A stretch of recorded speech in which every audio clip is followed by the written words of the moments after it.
What's going on, everyone? Jeremy here from the Quartering, and more bad news for GameStop. Now, I want to be very clear that GameStop does hold a special spot in my heart, even though I never really purchased a lot of games from there. Here and there I would when I was at the mall, bored out of my gourd while the wife was buying t-shirts or whatever that all looked the same to me. I viewed GameStop as an oasis in a land of boredom. And it's kind of become a symbol of a bygone era in video games where physical copies were relevant. I mean, I think that Target, Walmart, big box stores are not going to be nearly as affected, obviously, because of their diversity in products. But they're still going to have their long glass cases with video games in them.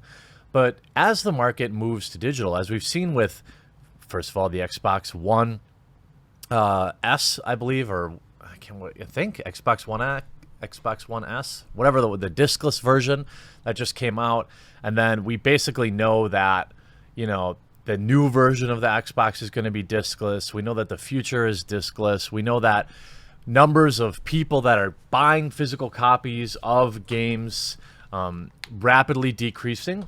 Not just because people prefer to just download it and be done with it, not just because the internet bandwidth out there now supports it, but because it's more profitable for the game companies and they forced us into it. There's definitely a lot of people out there, myself included, that would much rather have the entire game on the disc, would much rather get everything up front, would even probably pay more for it because I like to have them in my collection. I like to hold something I purchased, rather than have a digital download that could just disappear at any given moment. Now, GameStop has been struggling mightily, and right now their stores basically look like a rummage sale. There's so much random stuff in there, from pop figures to blind reveal things to Pokemon tchotchkes to Magic the Gathering cards. They are literally putting anything they can. Anything. Most of these stores seem like they're maybe 500 square feet or 1,000 square feet tops, and it's stacked to the ceiling. It's like a gaming hoarder is just selling off their junk they don't want. And it's kind of all that GameStop has. Earlier this year, they sold off their cellular division. They're doing everything they can to last, and I kind of feel bad for them, specifically the low-level or the entry-level employees there that still love video games and love the gaming community. Thousands of people will inevitably be out of jobs as when GameStop finally does lose it. Part of what's keeping GameStop around, I think, right now is, well, the Nintendo Switch still sells physical copies. Thank you, Nintendo. As well as console purchases every couple of years. There's still a solid place to go get your console. But as the market has moved to digital, a huge part of their business model, the used market, has disappeared. You can't trade in a digital copy of a game. This is evilly what the games industry wanted. They wanted everybody to purchase the game at full cost, and this is a byproduct of that. Yes, exclusives, console sales, Nintendo Switch, these are things that GameStop can still rely on. That's not enough to stay around long. And news broke this week that the GameStop Chief Operating Officer, the COO, as well as CFO, Rob Lloyd, steps down amid executive shuffle. GameStop Chief Operating Officer and Chief Financial Officer, Rob Lloyd, is departing the company, a move that comes as a mild executive reshuffle at the retailer. Lloyd spent 23 years at GameStop and served as the company's CFO since 2010. He picked up the responsibility of COO on top of that in 2018 and will remain with the company until the end of June to help with the leadership transition. Following his departure, GameStop is eliminating the Chief Operating Officer role entirely and creating two others in its place: Chief Merchandising Officer and Chief Customer Officer. These two positions are likely set to be filled by previous Chief Marketing Officer Frank Hamlin, now GameStop's Chief Customer Officer, and former Tile Shop Board Manager Chris Holmeister, now GameStop's Chief Merchandising Officer.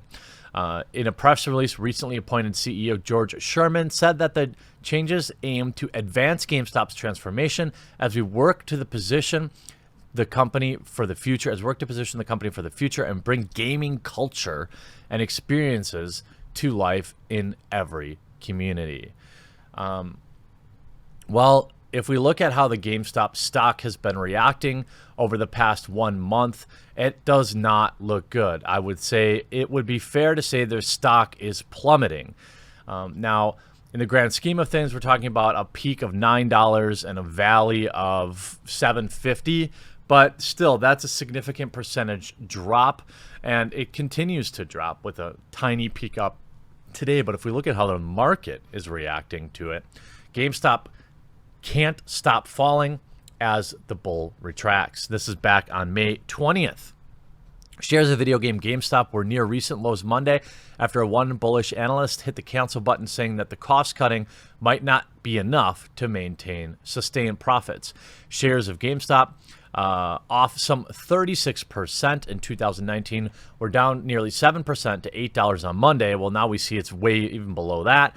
Monday afternoon, following the move by Credit Suisse's Seth Sigman to cut his price target from $12, is that he was one of 3 analysts with that target to $7, a new street low.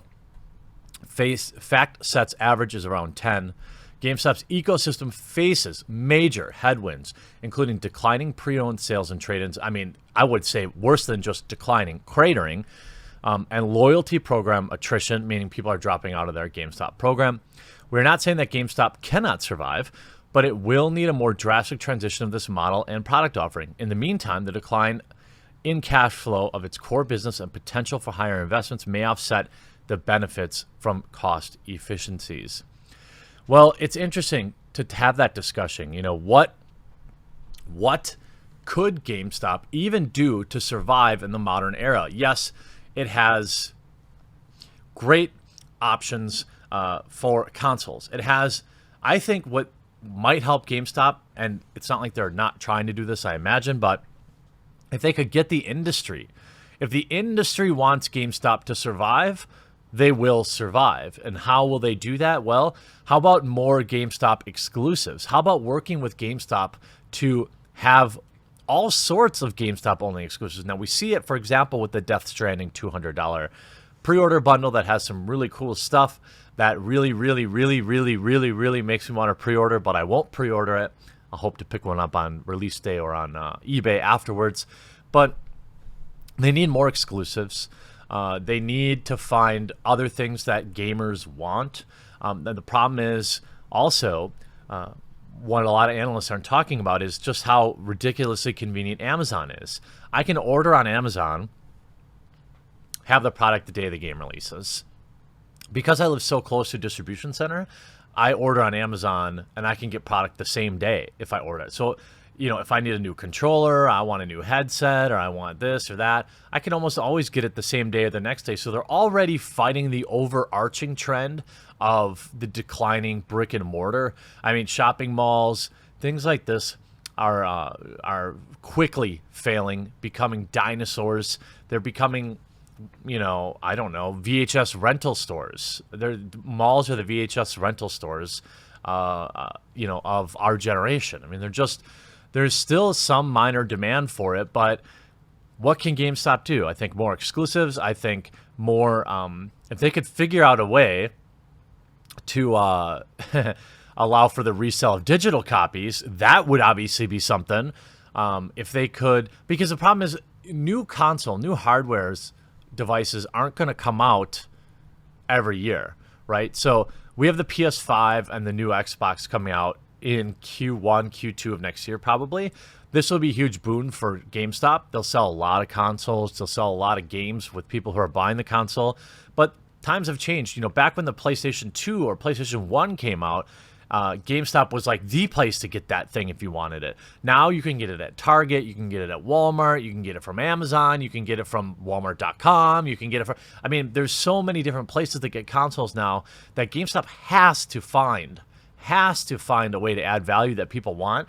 And exclusives will be probably the only way it can do it, as far as I'm concerned. GameStop said Thursday that its financial and operating chief, Rob Lloyd, is stepping down from the embattled video games retailer. GameStop stock is down 40% this year.